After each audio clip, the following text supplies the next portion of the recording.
All right. We got Genesis here. Now, I know there's going to be people say this was a great show, and it was a good show. There's going to be people that say that people just want to hate. I'm not hating. I am going to tell you the truth, by my humble perspective, what we really got. And what we really got was a show that had good matches, but needed more. I'm sorry, it's the truth. No matter how you want to play it. It was a good show. I will not deny that. Good matches. But it needed more. And one of the major issues that they had was due to the fact that 2 matches could not be done the way they were supposed to. There was Leon Slater as the X Division champion and Danny Luna, who was the challenger for the Knockouts Championship title match. Neither one of them were there due to the fact of visa issues. They just could not get there. They're stuck back in the UK. Both of them are stuck back in the UK. They probably both met up and said, what the fuck? Could we not get where we need to go? And if you do not know, the UK is not doing very well right now. Just to let you know, the UK is not doing good right now. They're having major problems with their government. I'm not so surprised about this happening. But what needs to be understood here, and we gotta make this very clear, I'm sorry. As a guy who's been reviewing TNA, then Impact Wrestling, then Impact Wrestling Global Force Wrestling, then TNA again, well, technically we're back to Impact Wrestling again, then with the TNA, I watched this show and reviewed it since 2012. I'm one of the rare few who has been around for a very long time and has still been reviewing this show consistently. May not have been the best at it, but I have been reviewing it consistently. And I can tell you right now, even though the crowd there was great and the matches were good, it was still lacking something. I'm sorry, it was. But it doesn't mean it wasn't still a good show to watch. So, opening, we got Rich Swann versus AJ Francis with Prime Time.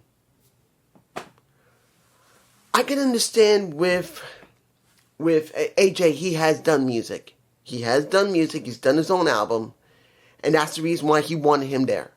But let's be honest here. And we really need to be honest. This wanting celebrities, no matter if they sing, no matter if they dance, no matter if they act, no matter if they're sports stars, we have overdone it to the point now that any celebrity that shows up on any show feels boring. Boring! I'm sorry. It feels totally boring every time when a celebrity comes on the show, whether it's AEW, WWE, or TNA. It is boring because they overdo it. Look, think of it in this respect. When I was a teen, back in the 80s, you did not see celebrities show up at these type of shows often. They didn't. Not until the late 90s did they start becoming more, at least somewhat regular. Before that, it was exceptionally rare to see some of these people show up. And it meant something. Now, it is so commonplace. It is boring. And that was a major issue, I'm saying, across all wrestling, across the 3 major promotions, like I mentioned. They're boring. And I didn't need to see them. That was a minus for me personally. You guys are going to disagree. Understandable. But as someone who wants someone special to show up there that would never normally show up there, and we're just getting everyone, either C stars, sometimes B stars, usually D stars, this was boring. Now, was the match between AJ and Rich Swann bad? No. I'm going to tell you this. You may not like AJ Francis, but the boy has worked very hard to prove, honestly, that he can wrestle and that he can be consistent with it. Now, no one is saying that he's here. He's here. That's above average. This is average. This is above average. This is top tier. Rick Swann, ever since he came back, he's been here. AJ's here. And there's nothing wrong with that. During that match, we did see some very good work from AJ Francis. Yes, he did do the Styles Clash, and I know not everyone's going to be happy with that. They don't like it when someone else does AJ's move, particularly if someone who's biting off his name as AJ Francis is, as many people will be thinking. But I'm being honest here. He actually did a good showing here. Was it the best match I've ever seen of AJ Francis? No, but I can tell you this, that it may not be one of the best I've seen of him. It is one of the most consistent of his matches that has been generally good. And he did win the match. That means either one or two things. Either AJ may be leaving the company. You never know. Or Rich Swann may be leaving the company due to the fact that Feast and Fire is coming up. I'm saying this right now. AJ could have won, and they could have given him this due to the fact. I know you're gonna say, dude, check, he's not leaving. I'm only saying because of the look of it. Because Feast and Fire is coming. We know it's coming up. So it's gonna be a big question of who's gonna get the Feast, who is gonna get the Fire. Now, let's move on to Elijah versus a and here's the thing. I know people really don't think Elijah can wrestle at all. Elijah is more of a look guy that can wrestle to a certain extent. I don't hate Elijah. Do I think he needs to stop doing the concerts? Yeah, I think he needs to give it a rest for a little while and focus more on trying to be a character than a performer as a singer. Yes, it's a part of his style. But I don't think he needs to get in the ring all the time and start doing music. He can still come out, do the guitar, no problem. But I do believe he should back away from that for a little bit. Now, all the four was at ringside and they were screwing with him. And let me give you this. The very beginning to the middle of the match, Elijah did actually a decently good job. Near the end, you could see he was getting tanked. Look. The guy looks great and great muscles. He got the abs, got the muscles. But one problem that a guy like him has, and you can't get away from it, when you want to have such big muscles, one of the major problems is that you got to feed those muscles a lot of oxygen. And sometimes you can't do it because you got such bulky muscles, you don't have cardio as much as you can. It's just the deal. You want to look really big and muscular, one of the major problems you have is that you don't have stamina and good cardio. And it showed halfway through the match. Well, the other half of the match. The first half into the middle, he looked fine. Nearing the end, you could tell he was getting tanked. Now, Ali looked fine. But in the end, it took every member of Order 4 to screw with him to the point where you literally got Tasha Steelz trying to do whatever it took, including giving him a possible sleeper hold where he was about to give her a tombstone pile driver. Then you see a little bit of Ali grabbing that guitar and whack him in the back, and he loses. Now, here is a big question. What is the key for Mustafa Ali? What are they going to do with him now? He makes the best sense to move into the main title picture. He's one of the few credible threats they have in TNA right now that can truly mess with Santana. And I gotta say this. I'm hoping they'll give us a good story again. Because they went there with Santana and his drinking. But what are they going to do now? They're going to go back to the same thing, trying to screw with Santana with drinking? I'm hoping not. It'll be something a little bit more different compared to the way they went down that road before. Because the first time around, it was very well done. But if they go back to it again, that's kind of beating a dead horse here. I'm sorry. I want to see something more from Ali and Santana for that matter. Next match. The last match of Johnny Curtis. I'm going to tell you this. When I first saw him at WrestleMania going against Chris Jericho, I was actually very surprised they let Chris job to him. Now, I wasn't doing reviews back then. That was back in the mid-2000s when he got that win from Chris Jericho.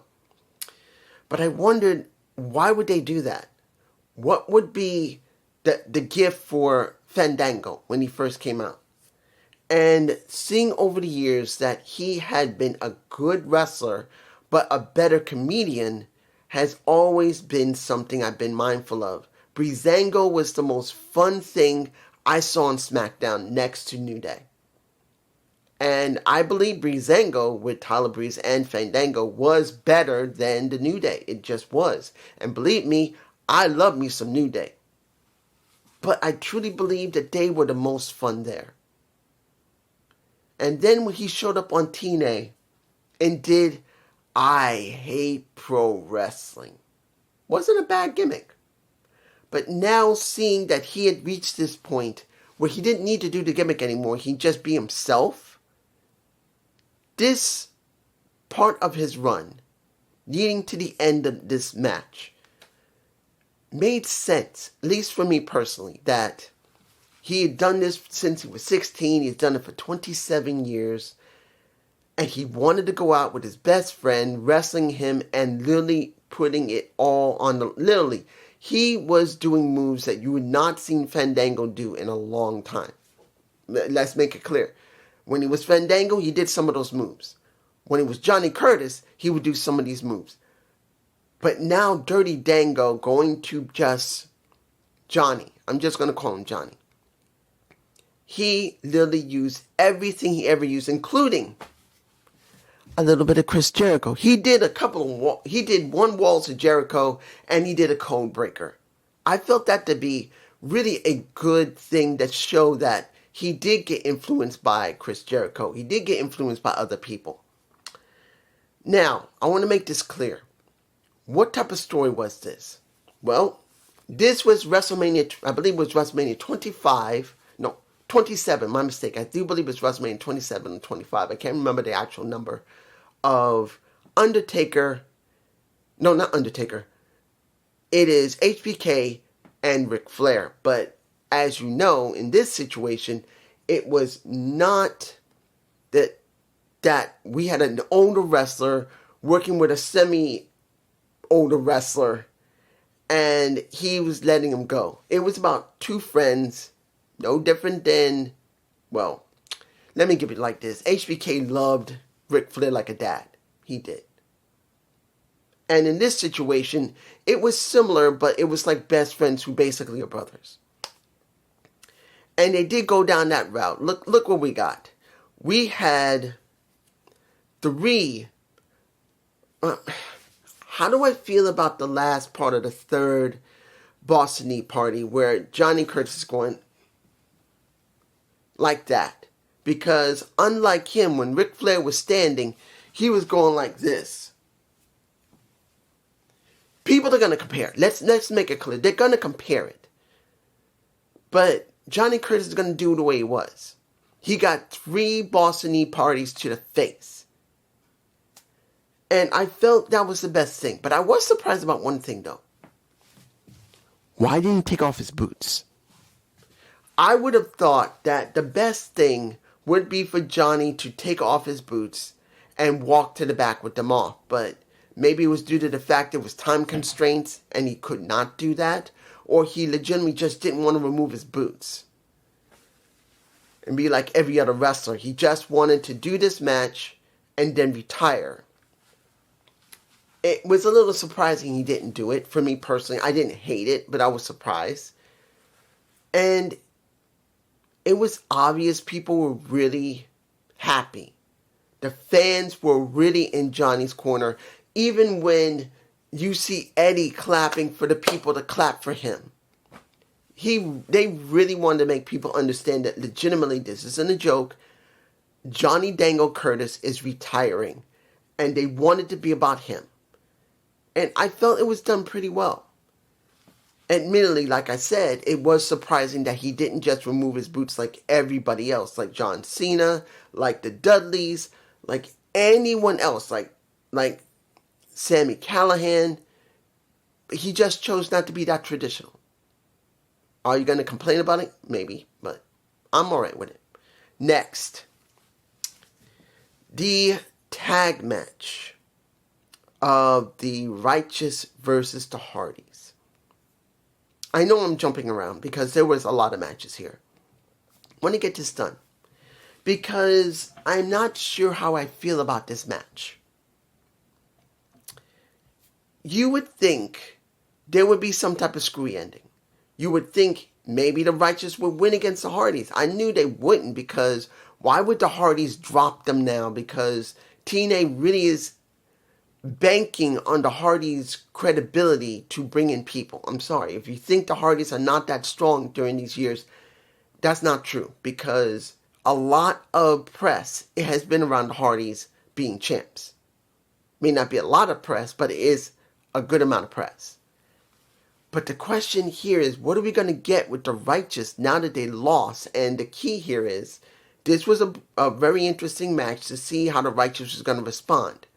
And seeing that Dutch at the very end of the match says, you think that this was something, we wanted this.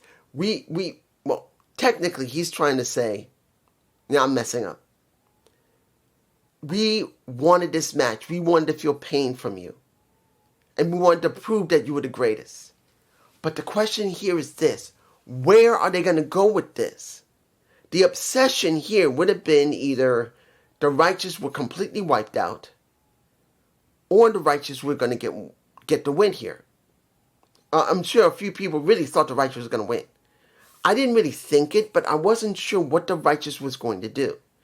And here's where I'm going to get very confused, because even though it's very straightforward that Dutch gave them the titles in the ring and go with that tongue do, that's what some people would say. But the question here is, after doing that, where they're going to go with the Righteous? They now have been beaten. And instead of it being some type of screwy ending where the Righteous didn't have the job, they jobbed. Vincent took the Swanton bomb. So what now? What is going to continue making this feud compelling? Because now the Hardys won. But what are they going to do? I'm very confused. I'm not sure what is the next step here. Doesn't mean it's going to be a bad step, whatever it is, to continue being like a cult following for the Hardys from the Righteous, but how are they going to make the cult following mean something? Moving on. The next match, Ryan Nemeth versus Mara Sade. I knew this was not going to be a realistic match. Let's make it very clear.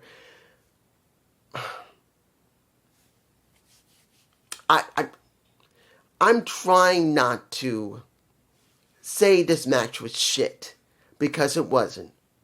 Mara is not a bad wrestler. She's not. But let's make it very clear. She's a smaller woman. Great set of boobs. Beautiful face. Nice body. She's trying to be Lita. Just make it very clear. She wants to be the black version of Lita. Fine. It doesn't really matter to me if she's black, white, Asian, Spanish, Japanese, Russian. I don't care. As long as she can pull off the moves and has a good personality other than those big ass titties of hers. And I gotta say that I'm very happy to what she did. Not just about her work. It wasn't bad. She was a wise woman, because a lot of women do not always think about when they wear tops like her. They don't wear pasties over the nipples. There are women who don't do that. They think the tops will not pull down and the tits will pop out and nipple will show. There are some that realize you can't take that chance. You gotta cover them up. And she did. You could see at one point when she was wrestling with Ryan, one of her boobs pulled up higher than her bra was, and you could see the tape over her nipple. So I'm glad she did that. And it shows she was having a good mindset. But she's a smaller woman. And even though the moves she did were not too bad, as long as they were done in a certain way, it looked alright. But her trying to do direct strikes against a Ryan, don't buy it. And that's one of the major problems. If it had been a stipulation match, like a falls count anywhere, or you can use any type of weapon or something to give us something extra, I could buy that. That was the thing for me. Because sometimes these women need a stipulation match to make it more balanced. Because it's hard to believe a woman who's that much smaller than Ryan could actually make him lose. Now, of course, he did not lose. Ryan won. And I gotta say that he did the right thing. He brutalized her ass like she owed him money. That is the way you have to be. And he was cocky, of course. And that was the major thing that she needed to be able to make it easier for her to be able to at least have some level of offense. But if they continue this feud, which they should, it's got to be a stipulation match. The next match they have, if they have another one, must be stipulation. There is no way it can continue if there isn't one. Because it looks really stupid to see Ryan lose to her. Because the next time they match, I truly believe she will beat him. If it's just me, you guys tell me below. The next match, the knockouts, well, let's put it in this perspective. Like I said earlier, Danny Luna could not show up for the knockouts title match. He just couldn't. There's visa problems in Europe right now for someone traveling in the UK. She couldn't get here. So they had to find a replacement, and they figured, let's do it with Zarya. I'm going to tell you this. It was a damn good match. It was. It was an extremely hard-hitting match, which it needed. Because let's make it very clear. You got Zarya. You got Ling Yang Li. She is this much shorter than her. I don't know if I'm putting any images in. I may just upload this straight. I don't know yet. But they needed someone who can be as hard-hitting as her, and it was necessary, and it got done. Now, here's where it gets interesting. The ref gets nailed during the match. And you see the Elegance brand come out, and then you see Xia Brookside and a Soruka trying to prevent them from doing anything and drive them back. You wonder, okay, are we going to see Soruka and Zarya together? Or are we going to see Soruka and a Xia Brookside may have a shot at it? Which I don't think it will happen, but what would happen if they did do that? Another tag team brought together who are from two opposing sides, because I think they kind of like what happened when it came to Leon Slater and Devon Evans, and they may now let the women try it. Not saying it will happen, but it kind of feels like they may try it because of how Soruka and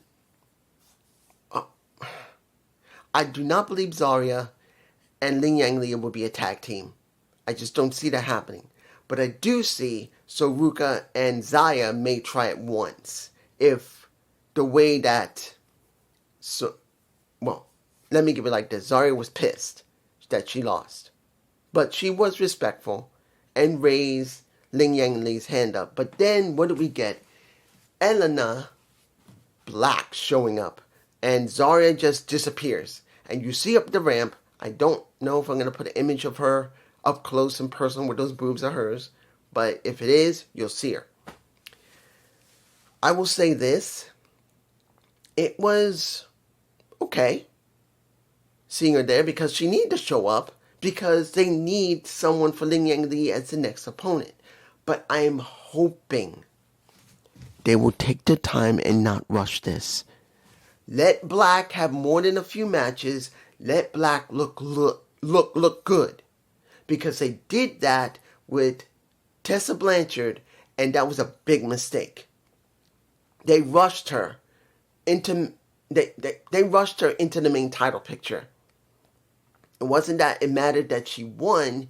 It was the point that it mattered about making people believe that she's legitimate and that TNA was not being favored with her. I'm sorry, that's how I felt. Now, let me give you like this. When it came to the triple threat in the X Division, Now we know that Leon Slater could not go, just like Danny Luna. He was stuck in the UK. He did give a video, and he did say, and of course we already knew, that Moose and Cedric Alexander were both going to get their own separate shots once he's able to get back in the United States. That's not a bad thing.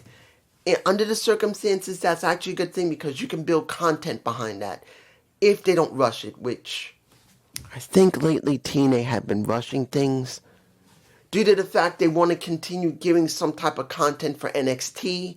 They have a tendency to rush their own content. I'm sorry, that's the way it looks. But at least that Moose and Cedric will get their shots. I'm hoping there'll be some story behind it, but I'm not sure. Now, this is where it gets interesting. Moose already had his match with Ethan Page on NXT TV, and he hurt his back. Now, we got again this situation where he hurts his back, and it looked legitimately real. Now, of course, this could have been fake, but when you saw Moose hit his back, and then you see everyone coming out, and then you see Joe jump into the ring, and he's basically waiting, and you Cedric waiting. And as the match was going on, and they're being told you're going to have to continue, and Moose is on the floor in pain, looking like it, you wonder, was this really a shoot? That Moose legitimately was hurt. He managed to recover enough that he could get back in the ring and do his business, because that can happen. I do believe it was not a shoot, that it could have been a work because of the way he was working, but it could have been a work shoot because it's hard to say, because Moose has been putting himself through a lot lately. Taking those the step shots, that is not something everyone can handle well. For me personally, I don't believe Moose is badly hurt. If he is hurt, well, at least I'm hoping. But I do believe this might be put as a story. This could be for storyline. This could be because Moose has been given a lot. What happened with Ethan? Again, they did the step shot. Well, not the step shot, but the step spot. Now, if he's not hurt and they're doing this, they may be building him up for another title, like the international title for that matter. Maybe. You never know. I don't know yet. But I will give you this. If Moose is fine, they're going to use him maybe to go to the international title picture. If Moose is actually hurt, that's not good. And I'm hoping he'll be alright. But this is just me. The final match. And I know I didn't say anything about Joe Henry, but as I got to say something. Just in case you think I forgot who won the match. I know Joe won. It's just that Joe is not on the TNA roster anymore, and he's not going to get an exhibition shot, so I thought I'd leave it out, but I have to say something. Final match. Texas Death Match. But it ain't. This is a combination of Texas Death and Last Man Standing, where whoever gets pinned or submitted gets a 10 count afterward, which I'm like, wait. At first I thought I heard it, misheard it. I'm going like, wait, what? What? Wait, I'm confused. Why? Why are we getting this? Why are we getting this? Why are you giving us a match, which is supposed to be Texas Death, but you're making it a pin or submission type of situation, and then on top of it, there's a 10 count on top of that. It just seemed convoluted to me. I'm sorry. It didn't sound exciting. It sounded silly. Give me Texas Death, where literally they're trying to destroy one another, and whoever gets pinned or submitted, that's it. Or give me a Last Man Standings match. But we already... I'm like... It sucked. I didn't like it. I feel awkward about this. Because, honestly, it sounds like it could be a good concept, but it's not. Because then it doesn't make any sense. You pinned the guy, or you made him submit, but then you got to do a 10 count afterward. Does not make any sense. It was like they're trying to fill time. That's the thing it felt. I'm sorry, guys.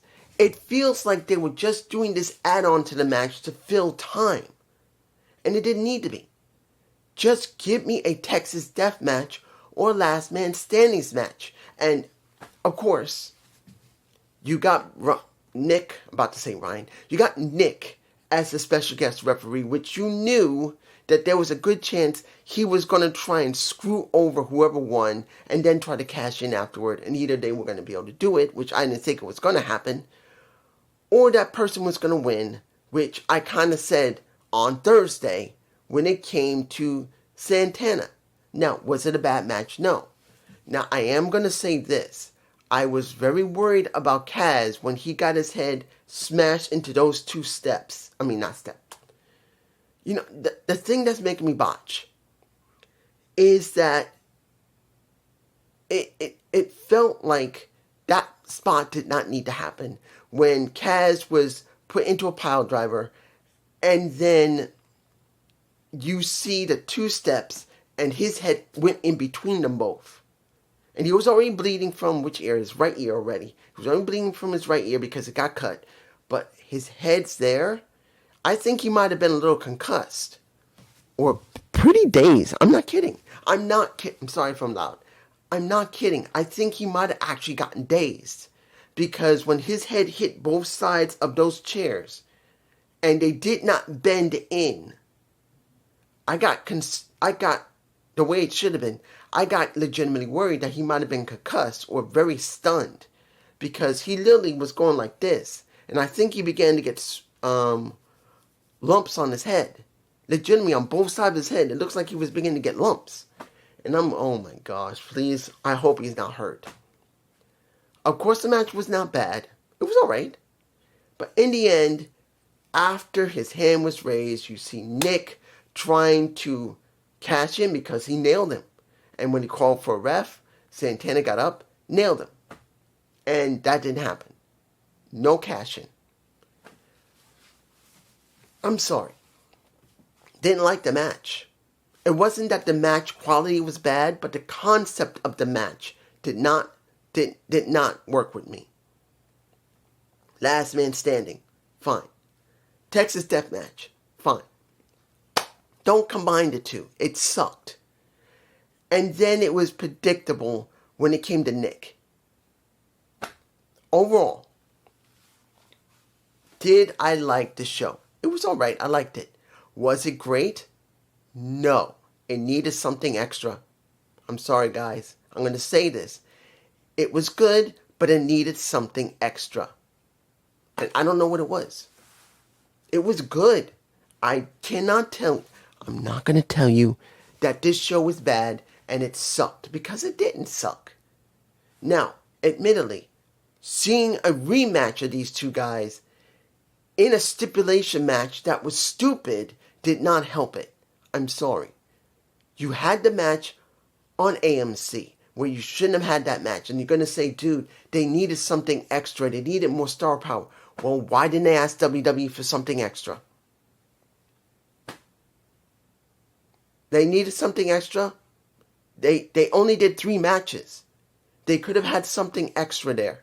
Hell, you could have called James Storm and Bobby Roode from WWE, and James Storm. You could have allowed Beer Money to show up. Something extra. But no. They did 3 matches on Thursday, and they did a lot of advertisement. I saw JD. He hated the advertisement. There was so much of it, and I wasn't fond of it, but I understood why. They literally wanted to make sure that new people who've never seen it, they wanted them to see, this is us. We got this legacy. We needed this. That's the reason why I didn't talk about it. But I didn't like the advertising much either, but I knew why they did it. But when you had to use Santana and Kaz in a match that they should have never had, and then you do the match again with a stipulation that seems stupid, does not help your case on making a pay-per-view feel special. It felt alright. It was a good pay-per-view, but it wasn't a special one. It wasn't a great one.